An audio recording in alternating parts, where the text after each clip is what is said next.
Em primeiro lugar, eu agradeço esta oportunidade para dizer que eu, João Correia, sou sindicalista da Guiné-Bissau e, neste momento, sou presidente do Sindicato Nacional dos Enfermeiros Técnicos de Saúde e Afins e também líder, secretário nacional de Assuntos da Juventude e de quadro da ONTG, maior central sindical do país, e igualmente presidente do Comitê de Juventude da CICI África. Bom, a minha motivação em relação à entrada nesta luta sindical teve a sua origem naquilo que era a situação em 2018 no meu sector da primeira formação, porque eu sou enfermeiro e jurista,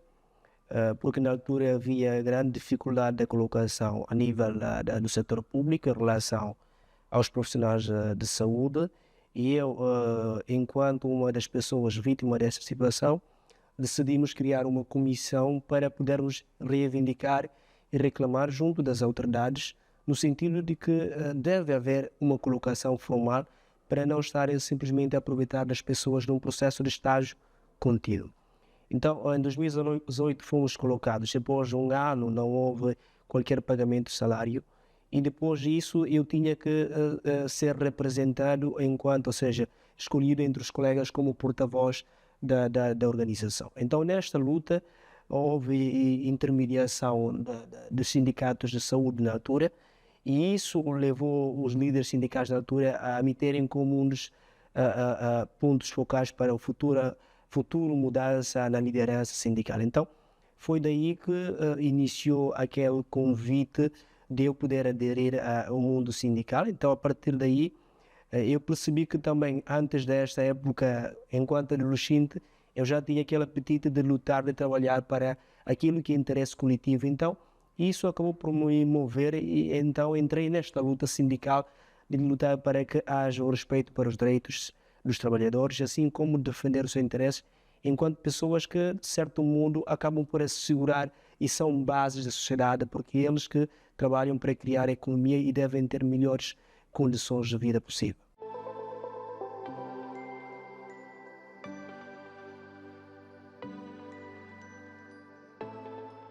Esta questão é importante na medida em que eu acho que, fazendo paralelismo de outros países, não só a Guiné-Bissau tem uma população jovem, quase todos os países da África, a África é um continente jovem. Contudo, muitas das vezes estamos perante uma incoerência daquilo que é a grande massa, uma potencialidade da juventude, mas também em que temos, por outro lado, jovens africanos não têm oportunidade. E eu acho que para um novo contrato social, tendo em conta aquilo que já demanda, a própria exigência da mudança do mundo laboral, tendo em conta aquilo que é o surgimento de novas tecnologias e transformação digital, acaba por criar uma mudança radical naquilo que é o formato, a estrutura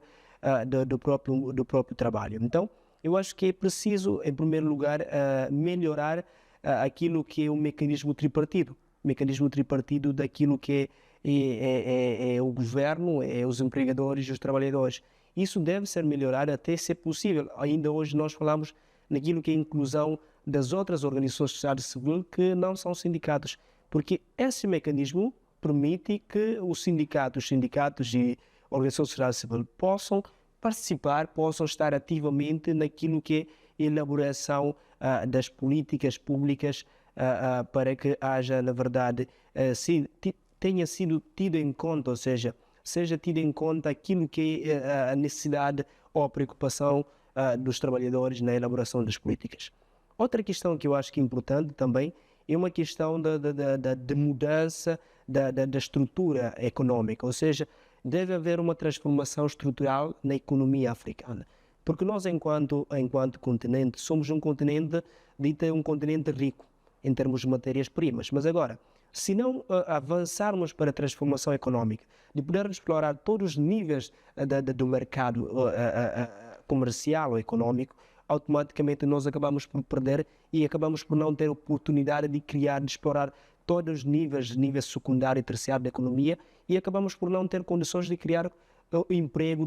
decente no sentido próprio de poder haver melhores salários, melhores condições laborais em termos de segurança, ou seja, no cumprimento daquilo que é básico, por exemplo, a nível das convenções e aquele que é 5 princípios fundamentais a nível do mundo laboral. Outra questão que eu acho que é importante, que é urgente, é mesmo poder fortificar e capacitar os jovens, porque os jovens, enquanto um grupo vulnerável e enquanto um elemento principal na economia africana, devem ser criadas condições para que possam estar à altura de dar resposta àquilo que é necessidade das empresas africanas e também multinacionais que estão a atuar aqui, e também criar créditos que podem financiar os jovens que, se calhar, podem não entrar para um formato de trabalho dependente de uma empresa, mas também que podem ter alguma habilidade e alguma competência para criar negócios independentes para que possam, no futuro, ser futuros empresários e criarem melhores postos de emprego para outros jovens.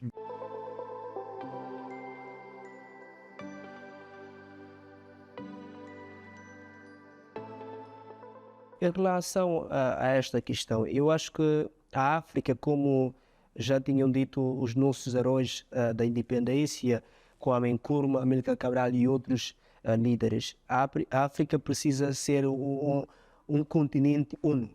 Nós hoje assistimos à própria dificuldade entre a mobilidade africana. Quer dizer, às vezes é mais fácil ter um africano viajar para a Europa, para a América, em vez de viajar para outro país da África. Então, esses obstáculos de ligação africana devem ser, em primeiro lugar, cortadas. Os governos africanos devem criar condições, devem discutir através de foros como a União Africana e alguns blocos subregionais para que possam cada vez mais concretizar na prática aquilo que é terminar mesmo, esgotar as barreiras fronteiriças entre os países africanos. Esta é a primeira questão. Outra questão que eu acho que é importante nesta questão é que os sindicatos devem, na verdade, promover eventos que possam criar a partilha de boas práticas, que possam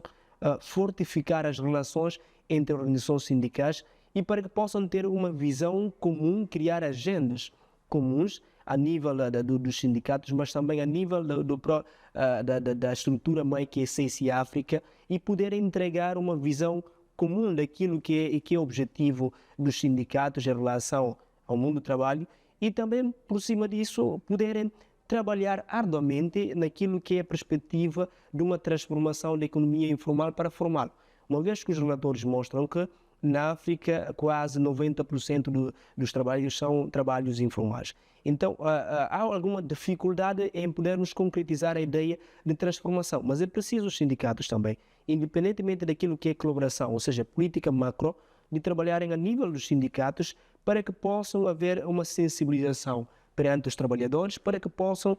perceber aquilo que é vantagem da transformação, ou seja, da economia passagem, da economia informal para a formal, porque muitos trabalhadores africanos acham, se calhar, que muitas das vezes a formalização é uma ameaça. E, além disso, muitas das vezes, tendo em conta aquilo que é taxa, é imposto, e os trabalhadores que estão a começar um negócio, que muitas vezes ainda não têm uma base sólida naquilo que a economia têm medo de formalização, e muitas das vezes também não têm confiança naquilo que é a estrutura política, porque depois pensam geralmente que as cobranças das taxas e impostos acabam por servir simplesmente os políticos, os governantes, e não refletem nas suas vidas. Então, o sindicato deve trabalhar isso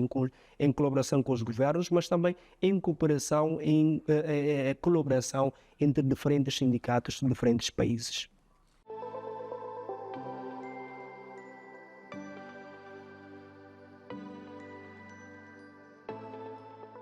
Eu acho que esta questão de cúpula é importante, mas eu recomendaria que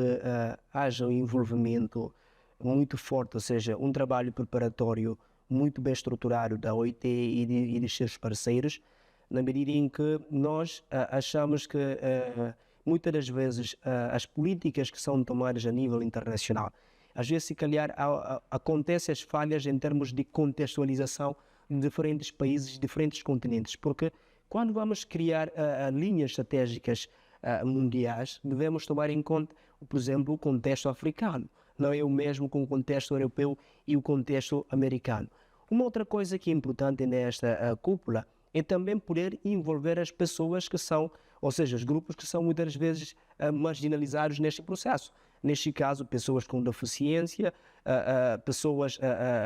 consideradas jovens e também mulheres. E suas vozes devem estar presentes, não é que devem estar a ser representadas por outras pessoas. Seria muito mais convém que os jovens, as mulheres e as pessoas com deficiência possam estar presentes para poderem dar as suas vozes e as suas ideias no próprio fórum da cúpula. Mas eu acho que uma outra orientação é necessária antes deste acontecimento, é que haja uma orientação da própria OIT em poder orientar suas estruturas, quer de trabalhadores, em particular enquanto a parte mais prejudicada nesta relação laboral, para poderem explorar a priori aquilo que pode ser temas e propostas concretas para a cúpula. Depois desta recolha, a nível de diferentes países, diferentes continentes, será trabalhado, ou seja, pode ser trabalhado a nível já da OIT, um documento muito mais pronto e inclusivo, que vai tomar em conta todas as preocupações e todas as classes sociais, sem deixar ninguém para trás, para que possa ser apresentado na cúpula.